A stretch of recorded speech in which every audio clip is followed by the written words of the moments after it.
Welcome back to another week of SportsZone. I'm your host, Brendan O'Donnell. It's that exciting time of the year where every sport is in motion except for football. But even with football, we've got the NFL draft coming pretty soon. Right now, the NBA is in the heat of the moment. They've got the play-ins this week, and it's been super exciting. Joining me to talk about the play-ins and the playoffs, I've got Jay Lathan and Brandon Brown. How are y'all doing today? I'm doing fantastic. Awesome. Well, looking at some of these play-in games so far this week, lots of exciting matchups. Pretty much every game has gone down to the wire. Jay, what's been your favorite moment so far? Probably that Dennis Schroeder 3 with the team-wide celebration. They just kind of synced up for the shee, like ice in the veins. It was a great game to watch. I like it. Brandon, what about you? That was a great moment, but I loved DeMar DeRozan's daughter going crazy. She was screaming, and it was iconic, you know? She was the player of the game. I don't know, Levine went off. That's the game I was going to say. I was going to say it was all Zach Levine scoring 30 in the second half there. I loved it, but she might be the MVP for that one. If you're holding a team to 50% free throw shooting. Hey. I heard she got the day off from school. She does. Now looking at this as a whole, a lot of the playoffs are already locked in. What is y'all's favorite matchup gonna be? What do you think, Brandon? My favorite matchup?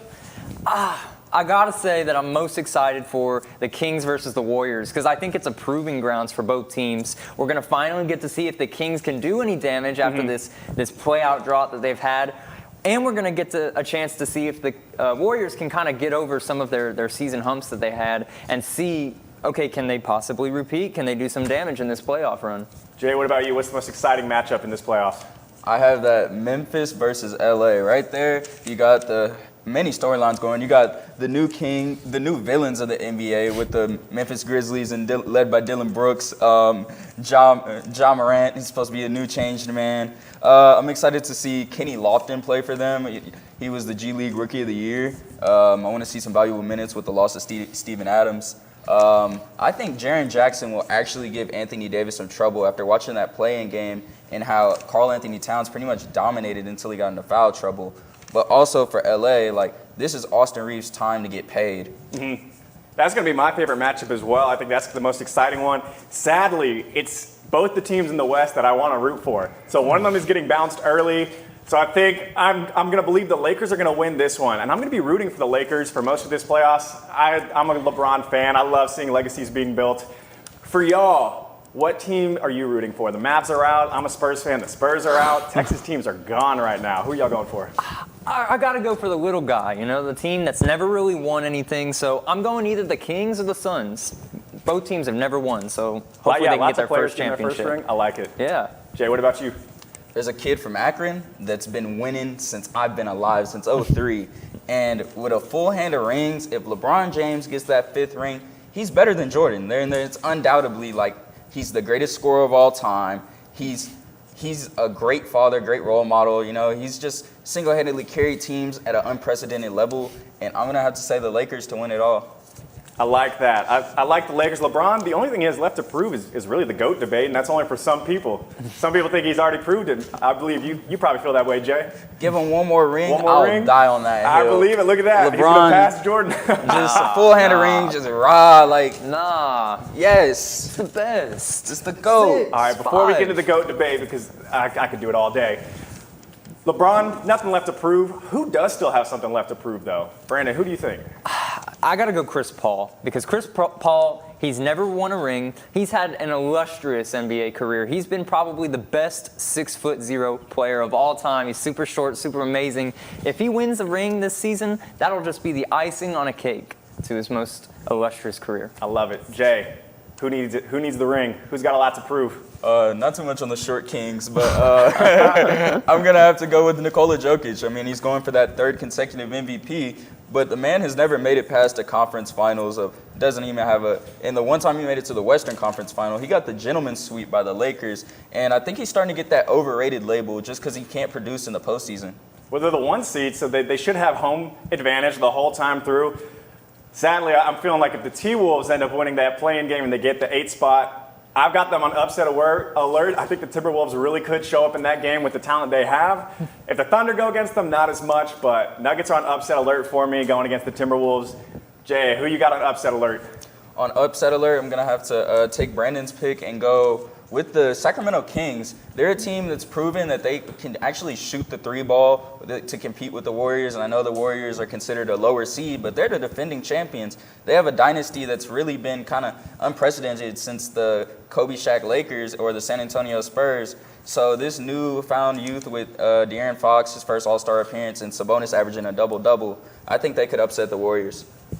I love it. Brandon, what about you? You know, I'm going to take your pick, and I'm going to go the Lakers upset the Grizzlies. They've been on fire. They've been cooking something up. I could see them getting hot real early and making some damage in this playoffs. Well, we got a long time to look at these NBA playoffs. A lot of interesting matchups. But now we're going to take a look at the Dallas team that's probably been the least disappointing the last few years. The Stars are having a hot season. Stay tuned as we come back for that. And now we return to Fabric of Passion. Oh, Hector, it will be so hard for us to part, but we must. But, my love, what did I do? I thought we were meant to be together forever. I am so disheartened to say that you're just not in style anymore. But you will be, to someone else, in a better place. You're gonna shred me? No. I'm donating you to one of the many clothing donation boxes available on campus. There is one in the Union by the Syndicate and one on Union Circle Drive. Oh, well, why didn't you just say so? I'm gonna be someone's new shirt. I thought you'd be more distressed. Oh, absolutely not. It was cramped in your closet anyways. Maybe you would like to be shredded after all.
And welcome back in. We're going to be talking about the Stars, who are having a great season right now. They're on a bit of a win streak going into the playoffs, only one game left on the season.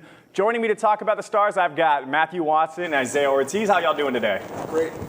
Can't wait to talk about hockey personally. I love it. I love it. Now, looking at the season as a whole, right now they had a tough stretch there where they got a lot of overtime losses, but since then, they're 46, 21, and 14 overall. Isaiah, what letter grade would you give them on the season? I don't see how you can't give them an A. I mean, they're third in the Western Conference right now, first in their division. The most points they've had since the 2015-2016 season. Like you said, a little bumpy start at the beginning, but late in the season they've been on fire, especially this last stretch. I believe it. Matt? I think an A+. I mean, if you look at them from last season, they weren't scoring any points to this season. Now they're a top point scorer in the entire NHL. You got to look at Pete DeBoer, what he's done with his lines. They've been, I mean, amazing lines. You just have to give him an A+ for what Dobert's done and what the team has done in general.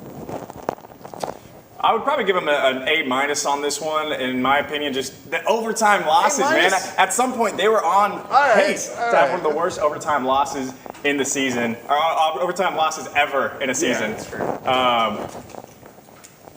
Looking at who they're going to be going against in the playoffs, it's probably going to be the Wild, I believe. They're sitting at the 1 seed right now, but they've got to go against one more game left in the season, and the Avalanche have 2. They're sitting 1 point above the Avalanche. So the Avalanche could either win both and get that 1 seed, or if the Stars lose a game, they automatically become the 2 seed and go against the Wild. Odds are they're probably going to be facing the Wild most likely, so that's the matchup we're going to be looking at and hoping that it goes that way. How do y'all feel about that matchup? If we go up against the Wild, Matt, What do you think? Is that a good first matchup Yeah, for us? I mean, I think what your realistically expectations are for this team, the Stanley Cup or Western Conference Finals or bust, really. So any team that you're facing in the first round, I would focus on them in the present, but I would honestly just look ahead and face, at the tougher adversary. It's probably the Avalanche. That's the team I would be worried about in the West if I was them. They struggle against the Avalanche in the regular season, and that's just how it's going to play out. But Dobert, has history against the Avalanche in whenever he coached for the Golden Knights. I mean, on their way to their Western Conference Finals, they beat the Avalanche. So I think they could sweep the Wild. I'm just going to be honest. I think they can absolutely mop the floor with the Wild. Ottinger's great in the goal, probably the best Western Conference goal, and Robertson's probably the best goal scorer aside from Nate McKinnon in the Western Conference. So, I mean, you should be looking at the Western Conference. You should look ahead, really. Yeah. The Wild should be kind of a speed bump. In the series with the Wild on the season, they went 2-2 against them, and they've been playing them since February, though, and since then they're on a 16-6-1 stretch. So I think there's a good chance they'll go pretty well against the Wild. Isaiah, how you feeling? Yeah, I'm gonna have to go with Matthew on this one. The Wild are a good team, but they're not on the same caliber as the Stars this year. I mean, the Stars are just on a whole nother level. They have a great mix of old and young players on their team. Just too much talent on their team. I think the Stars beat them pretty easily. Well, looking at how far they can go in the playoffs, they've been a really strong team so far in the season. I think you mentioned it a little bit. The Bruins are probably one of the strongest teams. Luckily, they're in the Eastern Conference and we're in the West. How far do you think they can go in the Western Conference? I think they could go to the Western Conference Finals minimum. I think there's a good chance they make it all the way there. If they make it all the way to the finals, though, against the Bruins, that's a tough matchup. How are you feeling, Matt? I agree with you. I think their ceiling is definitely the Stanley Cup, and their floor is the Western Conference Finals. I mean, if we're being honest here, they should be, in my opinion, the favorite to get to the Stanley Cup. And I would have them at a good chance to beat the Bruins, a fighter's chance at least. I just like the Stars' chance. Their lines are good. Their goalie is the best in the Western Conference. Dobert is smart, and they're young.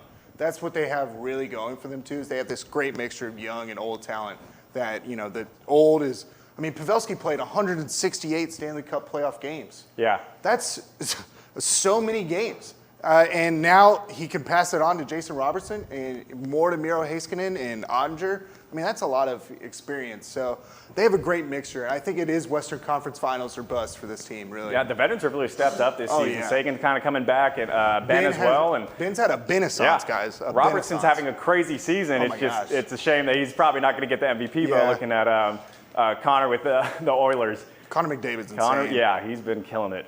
Isaiah, how are you feeling? How far can this team go? Yeah, I have to go with Matthew again on this one. This is a really good team, a finals team, in my opinion, if they can get past the Avalanche. Right now, looking at the standings, that's looking like the semifinal matchup. But the Avalanche have championship pedigree. That's going to be tough to beat. But the Stars team, their veterans, have been to the Stanley Cup before. So if we can get that matchup there, I think that's a great 7-game series potentially. Got to get over the hump. Sweet. Well, the Stars have one more game against the Blues, and that'll be the last game of the season before the playoffs start in the NHL next week. Coming up next, we're going to be taking a look at the battle for Texas, the Astros versus the Rangers. Stay tuned for that coming soon.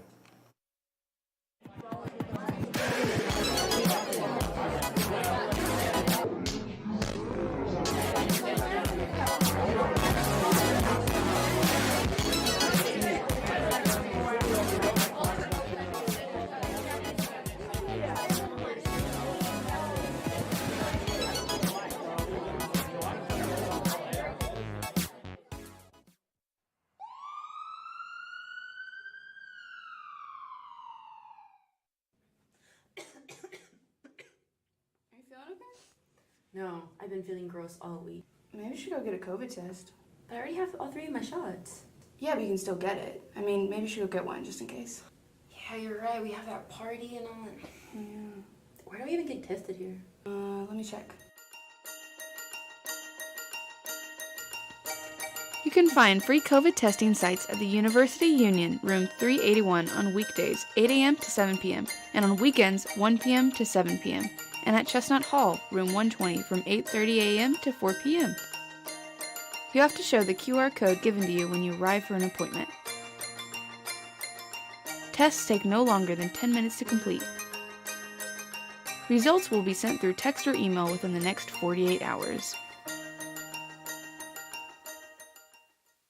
I got a negative COVID test. Me too. Oh my god, let's go to the party. Yes. Let's go.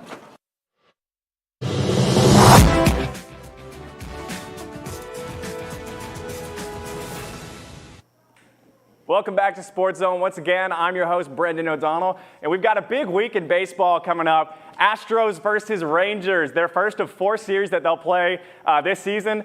The Rangers having a bit of a hot start, at least for what they're used to, and Astros having a little bit of a slump coming off of a championship last season. Joining me to talk about this, I've got Amanda Molini and Mark Barrera. How are y'all doing? You already know what time it is, Brandon. Yeah! You already know what time Whatever. Oh my gosh. You're talking about like how it's off to an iffy start. What's the point? There we go. But what's the point? I mean, it's a rigged World But Series. it's a big that World we- Series. Okay. I'm just saying, y'all don't have trash cans to rely on this time. Whatever. Okay, look, we've been off to a slow start in April more than once in the entirety of everything. We finished April last year 11-10, which is not good by any standard. So I'm big chillin' for now. Now, in all seriousness, yes, I think the Astros will be fine. They're going to be all right. Yeah, they've proven until they prove me wrong that they're going to be unsuccessful when it comes to being in the World Series or in the playoffs. I think it'll be okay. What was that about? Yeah, 6-7 isn't even that bad, but for the Astros have been used to, where they're winning most series 3-1, 3-0. The thing is, it's I don't know. I'm not worried about it yet. May rolls around, June rolls around, then I'm starting to get a little bit more concerned. But for right now, it's okay. And the Rangers just lost Corey Seager, so that's the one jersey you have. Yeah, that's going to be a big loss for the Rangers. It's okay. It's a month. Yeah, it's a month. It's 4 weeks. I think we'll be fine. I mean, watching that month that you guys just absolutely don't know how to play baseball anymore and you end up at the Well, bottom. we're used to that, so we'll be all right. Spent so much money. Amanda, we're finally decent. Let us live it, please. No, I won't. You come in here with a trash can. That's true. All right, I know which of you believes who will win this series. We've got Rangers, we've got Astros. Amanda, tell me why you believe the Astros would win this series. Well, the funny thing is I actually think they'll split it. They'll split it? Yeah, the Astros don't really look like they know what they're doing right now. They look a little lost, which is kind of weird considering it's the Astros and it's me talking about it by chance. So, there's that aspect of it all. But I do think that because of the lack of Corey Seager, I think, everything will be okay. I think the Astros will be fine. Plus, it's home field, and I believe the Astros have won the last 6-7 Silver Boot series. So I think fine. They've been dominant pretty well, but this is a different year now. Yeah. See, the reason I think the Rangers are going to, I think it comes down to pitching. When it comes down to 3 pitchers that they're going to face the Astros, you got Martin Perez, which is a balling right now. John Gray hasn't been playing as good, but I think he's still a solid pitcher. And Andrew Heaney being a meanie at the mound, tying the AL record for 9 strikeouts consecutively. I think I'm most concerned about Heaney when it comes down to it because right now we're going through the general period of the Rangers need to come back to earth. So I think John Gray's going to have a kind of bum start. I don't really want Martin Perez to have a bum start because I have him on my fantasy team. But all things aside, I think he's probably about due for a bad start. And who better to have it come about John Gray. Yeah. Who better to have it come against than the World Series champion, Houston Astros? Yeah. I get that's a realistic answer. I know you're a pretty big Astros fan. We got a pretty big Rangers fan here. What are y'all's keys to this game? We'll go with you, Amanda. What are the keys for the Astros to win? I think the key for the Astros is that pitching that seems to kind of be in a bit of a limbo right now. They've got these young guys who had to change the mechanics because, like Luis Garcia, he can't rock the baby anymore because of all these new rules. And I think that's going to be a really key factor in playing against the Rangers going forward. And then obviously, offense needs to exist, but I'm not too worried about that yet. Yeah, they were looking better against the Pirates Well, in that last matchup. Yeah, that means the Pirates. 7-0 wins. That's a good one. That's yes. true. But then again, y'all also lost to Detroit, and that's the only games they've won this season. And so. the Twins too. Doing good. It's rough in Houston right now, man. I don't know. It's all right. Y'all won a championship. Y'all can endure this for a little bit. It's better than the Phillies, right? The Phillies didn't even win, and they've still got the World Series hangover. So, they do. If this is all I got to worry about right now, I'm good. The month of April for y'all is going to be real difficult. Yeah, for the rest of the month. You got. I had it in my notes somewhere. Sorry. It's right here. Hold on. For the month. I believe. Yeah. For the month. What is it? For the month of April, y'all got Toronto, Atlanta, and the hottest team in the MLB being Tampa Bay. With the 12-0 start, that's a rough month of April. 13-0 now. Yeah. It's a rough start. Rough April. Yeah. Mark, what are your keys to the game for the Rangers? For the Rangers, I think, like I said before, I think it comes down to pitching. And the Rangers need to get their bats going, too. You know, they're getting a little weird thing to where either they win by a lot or they lose 3-10 to the Chicago Cubs. Last season and even in years prior, we saw that a lot with the Astros. They do this thing where it's like, we can't win the close games, but we can blow everybody out of the water, and it's tough. Because, like, a 10-1 loss to the Royals, that's not good. Exactly. That's awful. They're not a good team. Like, Bobby Witt Jr. is cool and all, but, like, who else is worthwhile on the Royals? Real quick, who's going to be y'all's MVP of the series? Just a name. Who do you got, Mark? Adolis Garcia. Oh, I love it. I love it. Amanda, so smart. MVP of the series? Oh, Kyle Tucker, because I always go with Kyle Tucker, and I have to. Kyle Tucker is pretty good. Now, coming up next, we're going to be taking a recap look at UNT. The sports season is coming to an end for them, and we're going to be taking a look back at some of the superlatives and rewards that we want to give to a lot of the players after the break.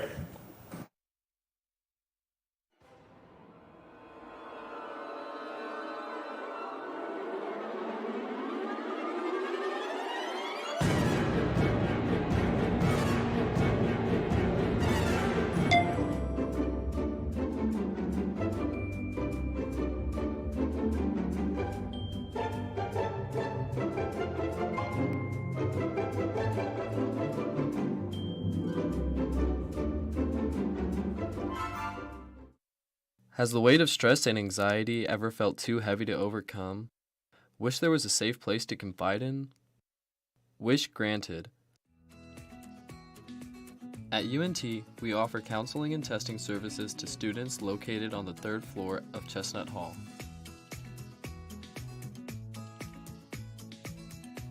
UNT, we're here for you.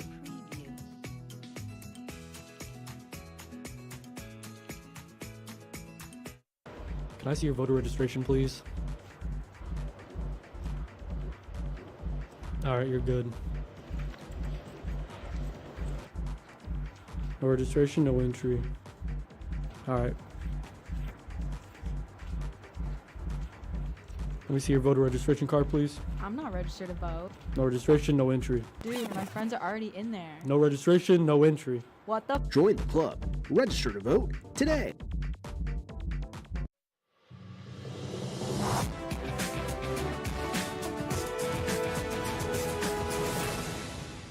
Welcome back to your last few minutes of SportsZone for this week. SportsZone, we've got another show next week and a draft show coming up in 2 weeks. So lots more to happen in April, but we're going to take a little bit of a recap look at UNT this past year. It was a great year for the basketball team, winning the NIT, and the football team making it to a bowl game. We made it to it, so that's something.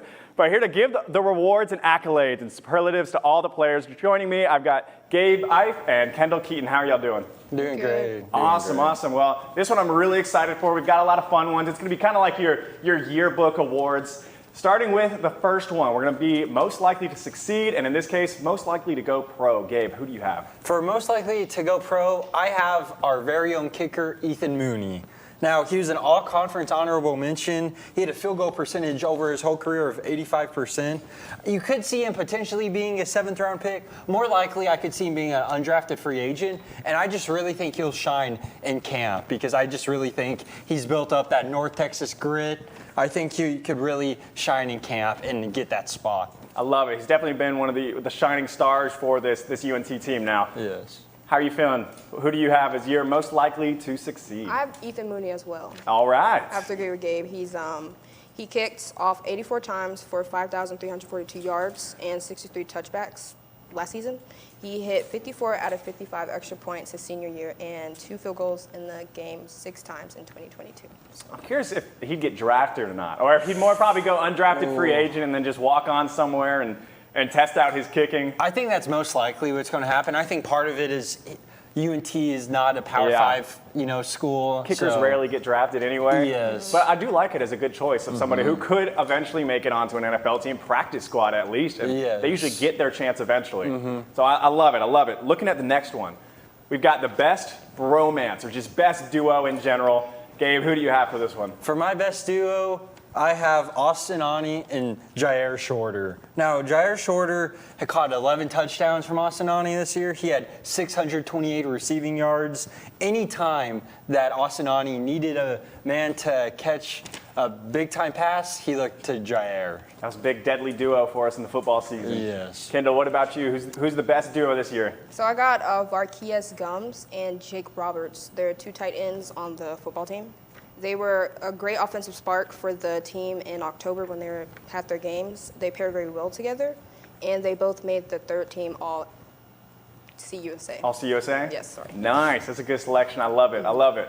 Now, looking at the next one, we've got Best Performance of the Year. Now, this is a good one. We've had a lot of great performances. Ani had some pretty great games. We have Tyler Perry as well. I see he's already up there. Kendall, tell me why you've got Tyler Perry as the best performance this year. Yeah, he played he had a great year. He won 2023 Conference USA Player of the Year. He won the NIT Most Outstanding Player as well. He played 36 games. He started in all 36, averaged 17 points a game, and he scored 623 points. And he set a lot of records for the school, so. Yeah. I'm going to miss him. I'm hoping he goes somewhere great that next last year for him. Gabe, how are you feeling? Well, I kind of took a little bit different view. I kind of did by game. So by game, I had to go with what was our best team and what was the best performance from our best team. And with that, I had to choose Abu Uzmain, his 37 points and 11 rebounds at UTSA. Now, his 37 points was the most points since Roosevelt Smart scored 43 back in 2018. He was just electric that night, back in December. He was 15 from 19 from the field, and UTSA, the Roadrunners, just could not stop him that night. It was so fun to watch. That's surprising that'd be our highest one. We've had some pretty good players the last few years for UNT. Yes, I know. I was thinking that Tyler had to have a bigger performance at some point, but he didn't, so. Way to go, Abu. Now looking at some of the fun ones we've got now, we've got most likely to be president, a staple of superlatives, of course. Kendall, who do you have as most likely to be president? I have Austin Uni. All right. He has a colorful resume, so if he was ever to look for a career change, he should go run for president. He's a good leader on the field, and I'm sure he'll be one in the White House. He's the closest at meeting the age requirements as well. I like it. He's got a lot of wisdom, pretty old for UNT. Gabe, who do you have most likely to be president?